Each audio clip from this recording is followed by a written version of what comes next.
Hello students, I'm Aanchal Sharma, your educator. In this video, we are going to discuss about another novelist and her name is Kiran Desai. So Kiran Desai, that's the picture right in front of you, was born on 3rd September 1971. She is an Indian author. Her novel, The Inheritance of Loss won the 2006 Man Booker Prize, as well as another award was won by this novel in 2006 only, called as the National Book Critics Circle Fiction Award. In January 2015, it was the Economic Times that listed her as one of the 20 most influential global Indian women. She received one of the most prestigious awards and was someone who received it at a very young age of just 35. Kiran Desai is the daughter of the novelist Anita Desai, and she was born in Delhi. She spent early lifetime in Punjab and in Mumbai as well. Two of her very famous novels are, first is Hullabaloo in the Guava Orchard, that was published in 1998, and then we have The Inheritance of Loss. So Desai's first novel that we have, Hullabaloo in the Guava Orchard, was published in 1998, and it received accolades, that means it received praise from different figures such as Salman Rushdie. It also won the Betty Trask Award for the book. Her second novel, The Inheritance of Loss, came out in 2006. It was a widely praised novel. It was praised not only in Asia, but in other parts of Europe and in United States as well. It won, as I told you, the 2006 Man Booker Prize, as well as the National Book Critics Fiction Award was also given to her. Desai became the youngest ever woman to win the Booker Prize at the age of 35. She was the youngest novelist who received the Man Booker Prize at this age. Later, this record was broken by Eleanor Catton, who received it in 2013.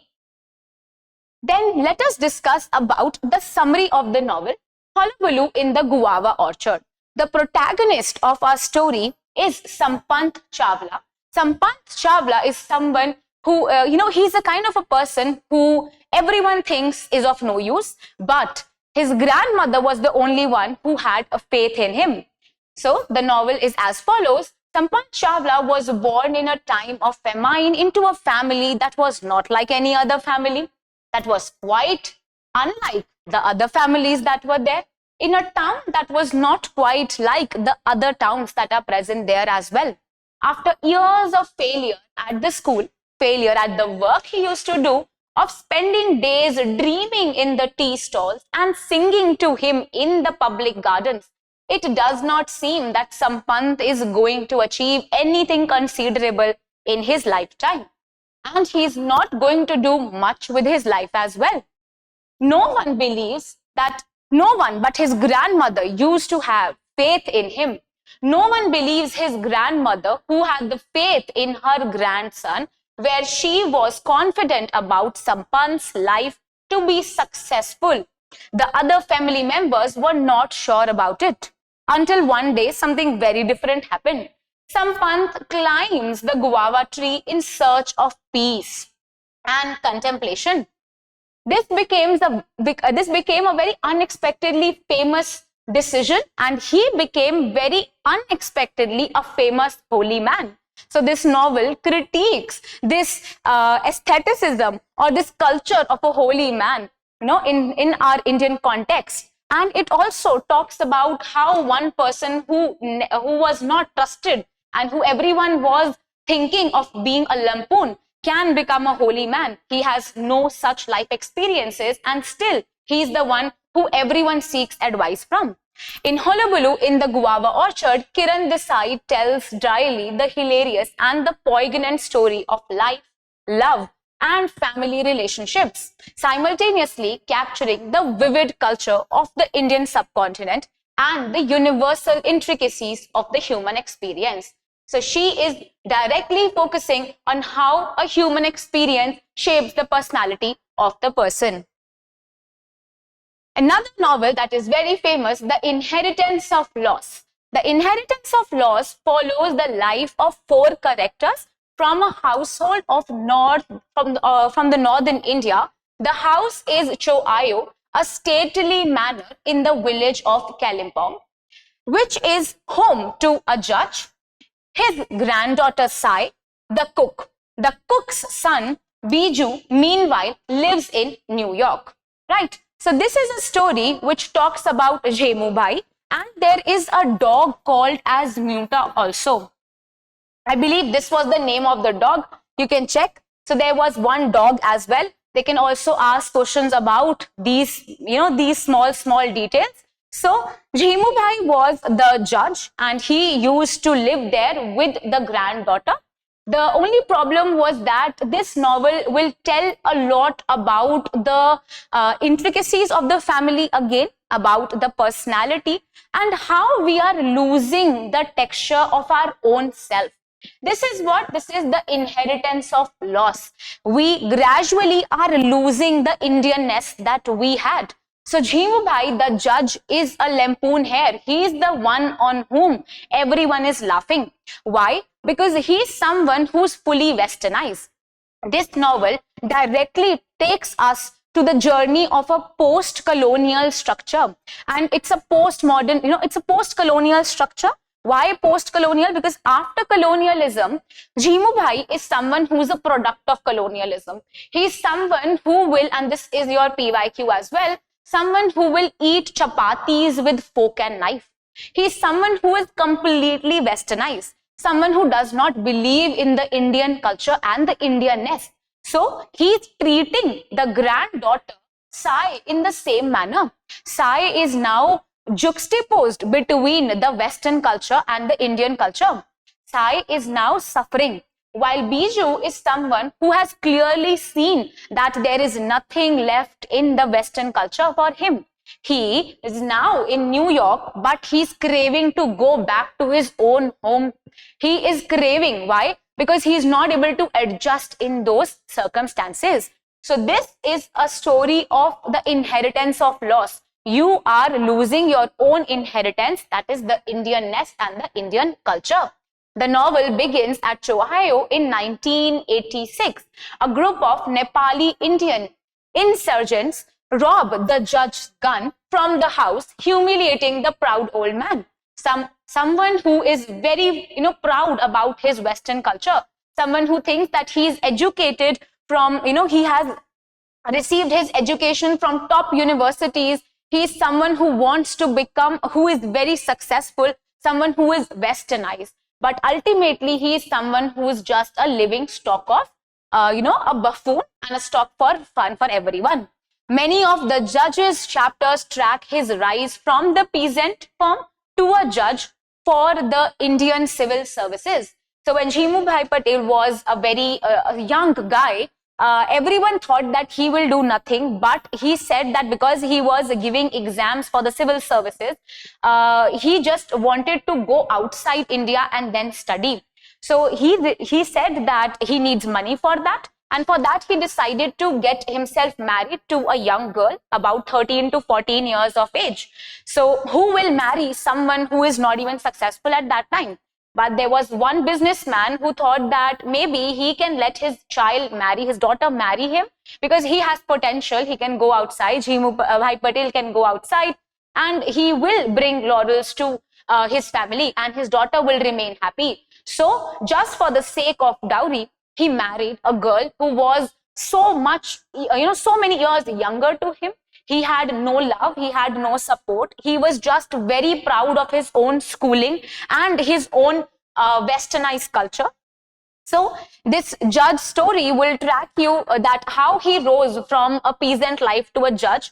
From the civil service, the judge faced constant discrimination throughout his schooling as well when he was there in Cambridge, and adapts himself to this English speech, but he's not able to speak it correctly, and the customs as well, which he's not able to understand also. So he returns to India and his native land again, and his wife is left behind, whom he abuses as he begins his own career. In retirement, the judge is an isolated, imposing figure and takes up the responsibility of his own granddaughter, Sai.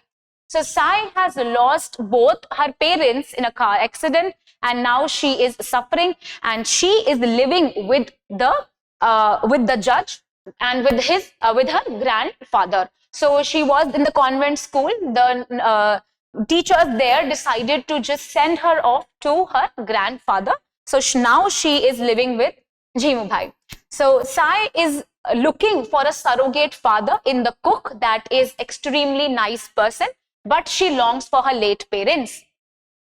Throughout her childhood, she is tutored by the neighbor, and her name is Noni, and her physics tutoring started at the age of 16, and the judge hires the other young man called as Gyan to help her in this, with whom she becomes romantically involved. Now, Gyan is another character. He is someone who will get himself involved in the GNLF, that is the Gorakh National Liberation Front. The Gorakh National Liberation Front, GNLF, is a group of Nepali people demanding statehood in India. Wage violence throughout the area as well. Gyan's participation in this harms his relationship with Sai, whom he thinks is very much involved in the Western culture, and he resents this Western culture. So you see that this novel is a constant struggle between the Westernized culture, the Indian culture, the ethics, the roots, and the love for the nation, and also the love for the Westernized nation. The judge was someone who was fully dressed in a suit and in a Westernized culture. He literally used to eat chapatis with the folk only. He wanted to adapt all of these qualities. He wanted to just transfer all of these qualities to Sai as well. And Sai, who actually loved Gyan, was becoming distant because of these Western traits that were there. Meanwhile, Bijou is someone who hops from one New York restaurant to next restaurant. Why? Because he is not able to receive a good job. He is suffering himself. He wants to go back to his father. It was just the need of an hour. That is why he had to, visit to New York for the need of the money. So Bijou hops from one New York restaurant to next, and their kitchens are filled with underground workers like him. Bijou longs for home, ever anxious about his immigration status. After serving streaks in the Indian businessman, Bijou decides to work for what? For a Hindu-owned restaurant. The owner, Harish Harry, overworks and underpays the staff who live in the restaurant's basement. Nursing a work-related injury and missing his father a lot, Bijou decides to return to India at the end. So you see that there is a Westernized culture, love for the Western culture, and then there is this product, Bijou, who just wants to go home, misses and longs for his own father, for his own Indian culture. Now, this is the one question that I have for you. This was asked in the paper as well. Choose, and then you have to choose the right chronological sequence in which these books were published. Arundhati Roy, The God of Small Things; Kiran Desai, Inheritance of Loss; Shashi Deshpande's That Long Silence, and we have Jhumpa Lahiri's The Namesake. We have these as an option. So what would be the correct answer? The correct answer for this would be C, and I have written the dates for you so that it becomes easy. We have Arundhati Roy's The God of Small Things, and it was published in 1997. We have Kiran Desai's Inheritance of Loss, we just now discussed. It was published in 2006 and it got the Man Booker Prize in 2006 as well. We have Shashi Deshpande's That Long Silence. It came out in 1988, and Jhumpa Lahiri's The Namesake in 2003. That means we'll start with 1988 first, then we'll go to 1997, then 2003, and then comes 2006. So, first of all, we have Shashi Deshpande's That Long Silence.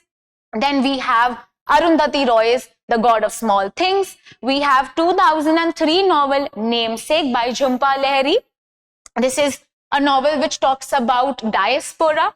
And then we have the 2006 novel, that is Kiran Desai's The Inheritance of Loss, The Story of Jimubhai Patel and Sai. Right? So I hope you understood today's lecture. How important it is to know the dates is what I wanted to show you by this question. So you should know the publication dates. The writer's name as well as the book's correct name is important. Some intricate details are also asked, so you should know the summaries and the characters as well. I hope you liked today's video. If you have any doubt, you can write it in the comment section and I'll surely reply to you. Thank you.